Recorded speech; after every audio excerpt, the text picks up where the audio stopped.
comecei a minha vida de agricultor muito novo, porque o agricultor sempre, ele começa a trabalhar aos 7, 8 anos. Que antigamente o filho do agricultor não tinha direito nem de ir à escola. Os pais começavam logo desde cedo a botar os filhos para trabalhar na agricultura, para manter aquela renda familiar. E com isso eu comecei aos 8 anos, 8, 9 anos eu comecei já a trabalhar na agricultura. Eu pensava, como eu não tinha tido um futuro de estudar, de ser um homem formado, eu pensava que para os tempos que vinha pela frente, tudo ia ser diferente, tudo mudava. Então eu queria que meus filhos não fossem como eu, que não tivesse tido a oportunidade de estudar. Então eu comecei logo cedo a botar eles para estudar e trabalhar. Porque foi assim que eu criei eles. Eles estudavam, mas trabalhavam, para ver o sacrifício da vida que eu levava para criar eles. Como agricultor, que trabalhava em propriedades alheias, não era minha, era particular. O que eu incentivava muito era isso, porque eu sempre dizia que o homem tem que ser livre. Como eu não era livre, que eu trabalhava em propriedades alheias, eu tinha que trabalhar, aquilo ali a família tinha que trabalhar, porque se não desse produção naquela época, o proprietário botava para fora. E eu não queria ver aquilo com eles. E outras, principalmente as mulheres. O que é que eu dizia para as minhas filhas mulheres? Estudem para vocês não dependerem de homem, para sobreviver. Porque eu acho que o direito que o homem tem, a mulher tem. Mas no mundo em que se vive hoje, do machismo, a mulher não tem o direito que o homem tem. Tem, mas não é reconhecido. Então eu dizia logo a elas, estude para vocês serem dependentes, para não depender de homem, de marido. Eu vou lhe contar, eu nunca estudei, eu nunca tive um colegiado de criança. Eu vim fazer o primeiro grau com 36 anos, um supletivo. Isso eu trabalhava o dia todinho, que eu morava a 6 quilômetros daqui do distrito, e de 5 horas eu tomava banho, jantava e vinha para aula e voltava de 11 horas para casa, de bicicleta. Então, para que eu estava fazendo isso? Para mostrar aos meus filhos que o caminho era aquele, o caminho era estudar. Eu achei que o estudo público tinha a mesma validade que tinha o particular. E eu não tinha condições de botar filhos para estudar em Jucurutu. Por exemplo, eu não tinha uma renda que desse para manter 2 casas em Jucurutu. Isso começou em 85, quando o então prefeito Nelta Queiroz era prefeito de Jucurutu, que hoje ele é deputado.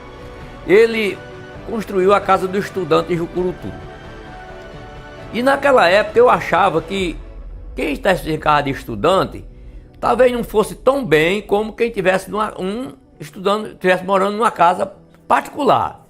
Então eu botei numa casa de uma prima da minha mulher, as 2 mais velhas, que era Aparecida e Isabel, e Titico, as 3. E daí começou aquele problemão de vir a pé, porque não tinha carro para ir todo final de semana e voltar de Jucurutu para Boicelado. Eu comecei a sentir que aquilo ia ser muito prejudicial. Mas eu tive pensando, meu Deus, quando você pensa em tudo ser fácil, depois se torna mais difícil. Aí eu sempre lutei, eu disse, não, vai continuar, e graças a Deus tudo continuou. Foi o que mais marcou isso para mim na minha vida, foi essa. A dificuldade que eu tive de manter eles numa casa em Jucurutu, porque uma renda, hoje é muito fácil de você ter uma renda, quem tem uma família de 2 ou 3 filhos, mas quem tinha 12 filhos naquela época, ou 13, era muito difícil ter uma renda para sustentar 2 casas, para ter aquelas pessoas estudando. Hoje você vai para Jucurutu 10, 12 vezes que você queira. Naquela época você tinha que ir no sábado, que era o dia da feira, ou domingo, que às vezes era feira no domingo, ou então você passava a semana sem poder ir a Jucurutu, não sei se fosse de a pé. Terminava a semana lá e vinha de a pé, porque não tinha transporte. Mas a primeira professora que está aí é a Aparecida, Maria Aparecida, que começou numa sequência aí. Aparecida, aí vem Maria Francisca, Isabel, Lúcia, João Batista, Donizete, Márcia, Raimundo e José. Então são os 9 professores que tem aí. Aí agora já tem os netos que já estão formados, que tem os filhos de Isabel que já são formados em odontologia, todos 2.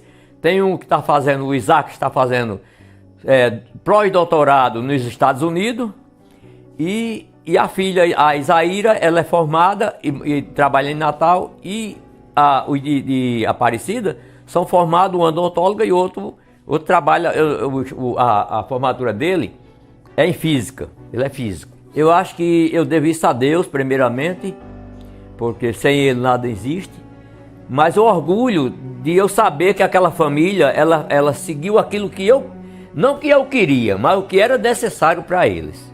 A qualquer um jovem da idade que hoje estão aí, é que procure a criar a família, se criar família, que oriente para estudar, porque sem estudo não se vai a lugar nenhum.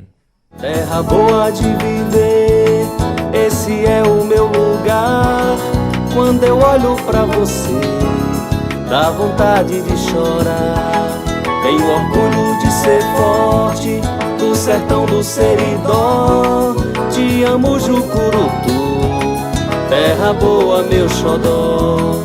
Te amo, Jucurutu, terra boa, meu xodó.